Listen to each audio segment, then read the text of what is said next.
Mahwera says, Sanbonani, I hope you guys are doing very well. And let us look at this. The reported cases of rape involving minors in South Africa and Zimbabwe during 2023-2024 reveal a deeply concerning trend of child sexual abuse, including cases perpetrated by relatives. General statistics. In the 2023-2024 fiscal year, South Africa reported over 42,500 rape cases, with 17,100 involving child victims. Between 2018-2019 and 2023-2024, an average of 1,472 child rape cases were reported monthly. Let us repeat this. 1,472 child rape cases were reported monthly, amounting to approximately 48 cases per day. In the 2022-2023 fiscal year alone, 18,108 child rape cases were reported. Rape by relatives, cases of incest and family sexual abuse are also prevalent. For instance, court records have detailed incidents where fathers repeatedly raped their daughters over extended period. Fathers repeatedly raping their daughters. Challenges in justice. Despite high reporting rates, only a fraction of cases reach trial. For example, in 2022 or 2023, only 471 child rape cases were enrolled for trial out of thousands reported. Let us look at Zimbabwe general statistics. In 2023 alone, Zimbabwe recorded over 8,500 sexual abuse cases, with many victims being minors. In Berengwa, we had the case of a 60-year-old who raped his 5-year-old daughter. 60-year-old, 5-year-old. Reports indicate a rise in sexual abuse by individuals entrusted with the child care, such as parents, guardians, and community leaders. Rape by relatives. Numerous cases involve family members. For example, a girl was raped by her uncle over 9 months in 2024. Courts in Binga have reported alarming increases in incest cases involving cousins and other relatives. Our observations. Both countries face systematic challenges in addressing these crimes. The majority of perpetrators are male and often include individuals within the victim's immediate family or community. The justice systems in both nations struggle to ensure accountability, with low prosecution rates and societal stigma preventing many victims from coming forward. This data underscores the urgent need for comprehensive intervention to protect children and ensure justice for victims. What are the major reasons why these numbers keep increasing? A very good question. The increase in reported cases of child rape in South Africa and Zimbabwe can be attributed to a combination of social, economic, cultural, and systematic factors. Socio-economic factors. Poverty. In Zimbabwe, widespread poverty causes vulnerabilities among children, making them more susceptible to abuse.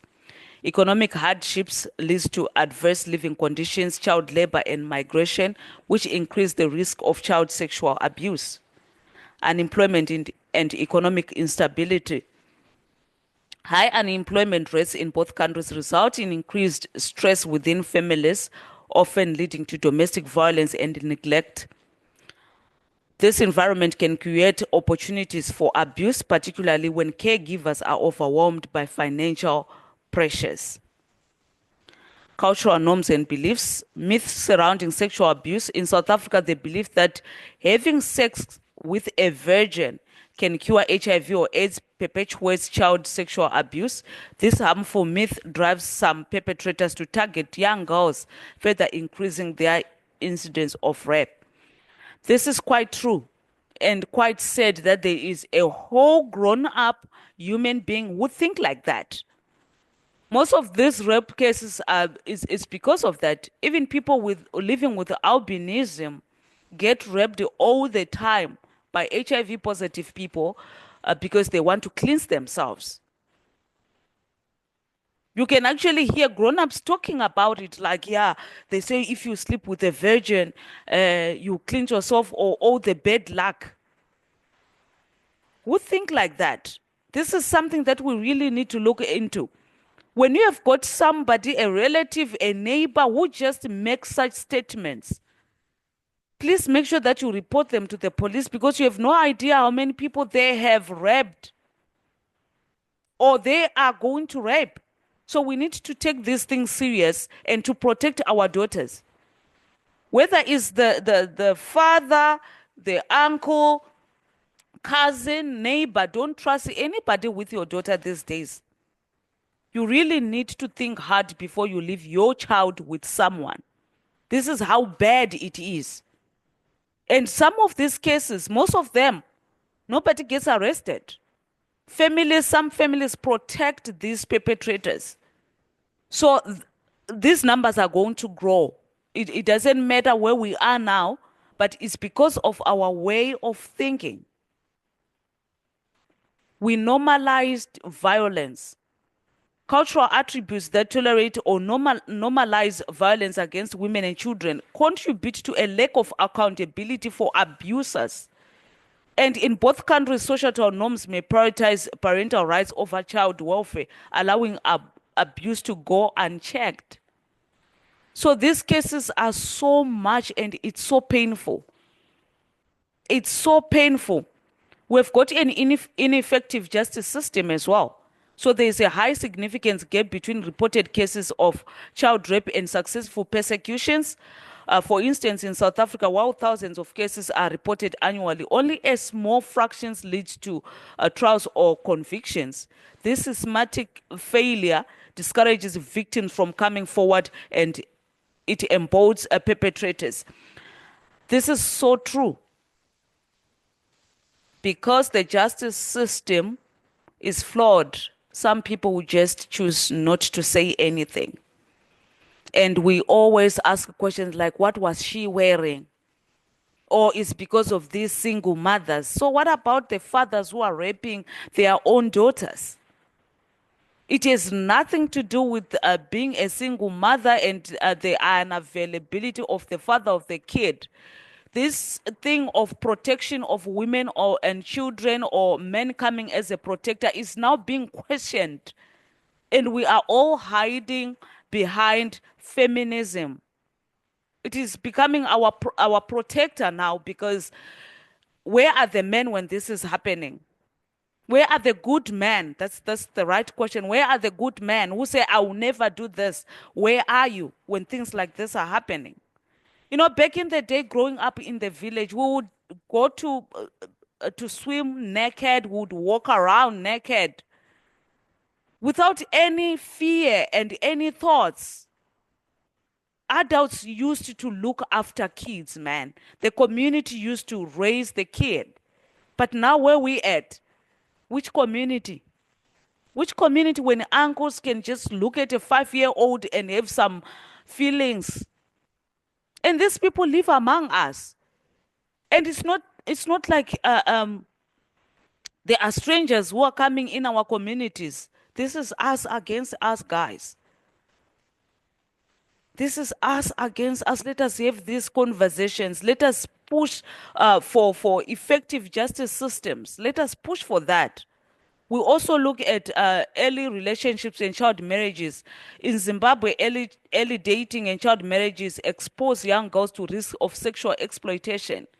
So to you guys who are sitting behind the keyboard and saying when a woman is 16, 17, 18, she's ready to consent, she's ready for sex, she's ready for everything, they mature early. Those kind of talks are leading to rape, whether you like it or not.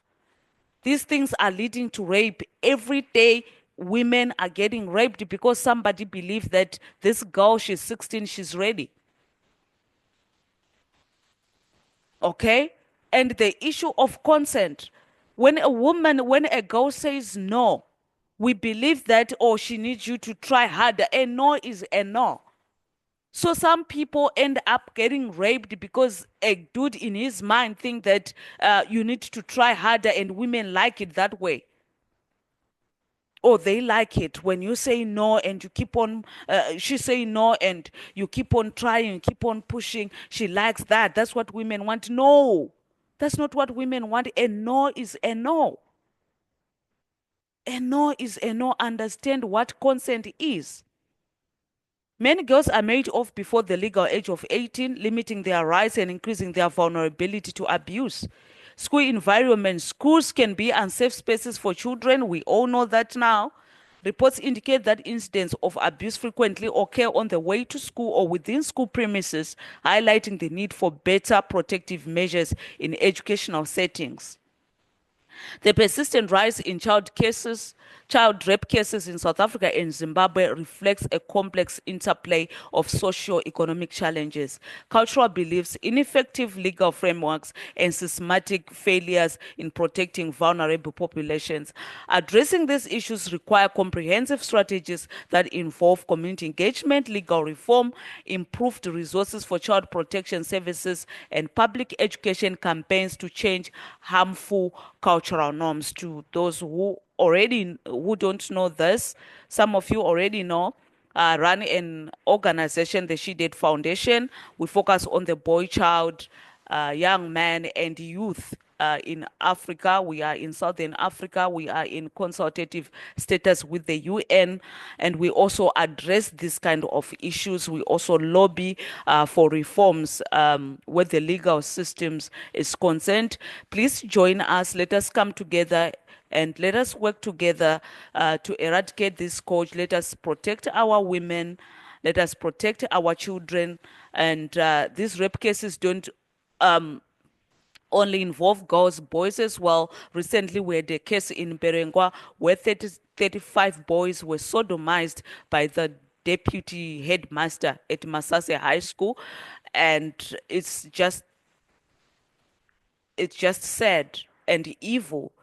And these are school going kids, and parents have trusted the boarding school to take care of their kids, but the deputy teacher took advantage of those kids. And I wonder how many of these cases are not reported at different boarding schools in Zimbabwe, in these homes, because it's difficult for boys to speak about these things.